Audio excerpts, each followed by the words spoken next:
So, having written your first book many decades ago, do you have any advice to wine writers today, how they should get into the industry or publish their first book? I think I'm an old fogey speaking now, and they know it all. When I first became a wine writer, the knowledge that my fellow wine writers had, for the most part, was rather superficial. You got wonderful old men like H. Warner Allen, who became a friend of mine, lived not so very far from here, and others of his ilk who wrote beautifully literary works on wine. And then you got the odd man or woman coming in who took to it very professionally. The first man to do so, I think, was Eddie Penning-Russell. His articles were always worth reading. He was the wine correspondent for Country Life, where he wrote a whole series of admirable books, and a classic book on Bordeaux. And you got the woman who was the leading female wine writer at the time, in fact, probably the leading wine writer at the time, was Pamela Van Dyke Price. A prickly person who took wine very, very seriously and learnt a hell of a lot about it. She took her diploma, and her knowledge of wine was immense, and she of course wrote several books about it. But from that time onwards the books started to become much more professional, and nowadays anyone who writes about wine had better know what he's writing about, and they do. The knowledge of the people who write about wine nowadays is vastly superior to what it was when I was young. God bless them. And what is, in your opinion, what makes good wine writing or wine communication? What merits, a great wine book? You've got to know the subject. You've got to be able to write about what you know. Some of the wine writers aren't very good prose stylists, but others of them are. And there are some beautifully written books about wine nowadays, which combine excellent writing with a deep knowledge of the subject. You can go from wine to wine and find such a book to pull out of the shelves. And you mentioned when you talked about your, entering the industry as a wine writer, some of the other members from the Circle of Wine Writers. You're the longest standing member today, since 1962. Do you have any fond memories of the Circle of Wine Writers or highlights that you'd like to share with us? There were lots of very, very nice people in it. And some of them were great fun, like Tom Whelan from Ireland, and Harry Yoxall, who was a great pioneer of wine writing. He was the chairman of the Condé Nast Group and introduced serious wine writing to Vogue and House and Garden, and bought Wine and Food, which was the magazine of the Wine and Food Society at that time, known by André Simon, and appointed Hugh Johnson to be editor of it.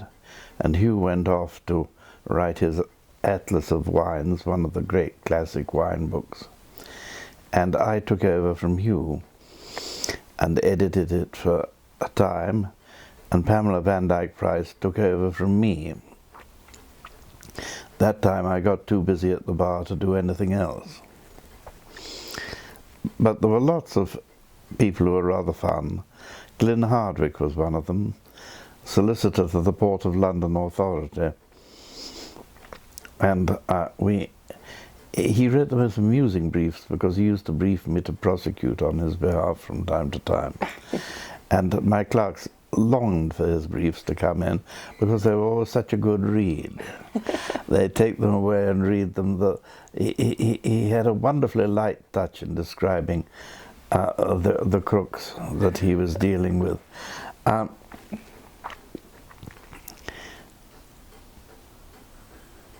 And I, in due time, published several books about wine. When I retired from the bar at the age of 60, I could have become a circuit judge, but I decided instead to go to Spain again and write a book on the wines of Spain, which was huge fun. I may have missed the judicial wig, but I had a hell of a good time doing my own thing. And at one time I was master of the cellar of Gray's Inn and laid down a lot of good clarets for them. And I have been on the wine committee of the Reform Club since I know not when, and have served on the wine committee for a period at the Garrick, and have been associated with buying wine for the beefsteaks. I've bought quite a lot of wine one way and another in my time. And in wine writing, I've largely stuck to books because that's what I like. I was at one time the wine correspondent for Vogue and for House and Garden. I read quite a lot in those days, but the bar took over and I hadn't time to do the necessary work and go to all the right tastings and so on in order to be a journalist with a column. So I became a barrister with a practice instead, which was also great fun and far more lucrative. And I think that's a key for a lot of wine journalists today. Everyone has to have a second, third, fourth, fifth job or income, because it's very difficult to make a full-time income from wine writing. Would you recommend that wine educators or wine writers have some other source of intellectual and financial income? It depends on whether they need it. Some people can do very well out of wine writing. Pamela Van Dyke Price in her day did. Hugh Johnson still does. I think has an admirable income. It's a matter of need and of temperament. I had another string to my bow always, but that was not only necessity. I didn't need to make money out of wine writing, but desire. I liked doing two things at once. Always have, still do. Fab. Great. And I started the Faber's Wine Library, which in its time was, I think, quite a thing. That got bought by someone else and eventually died, but is being revived in bits by yet another publisher, who's published the 6th edition of my book on sherry. I'd like to think there'll be a 7th edition, but at the age of 86, that becomes increasingly improbable. Super.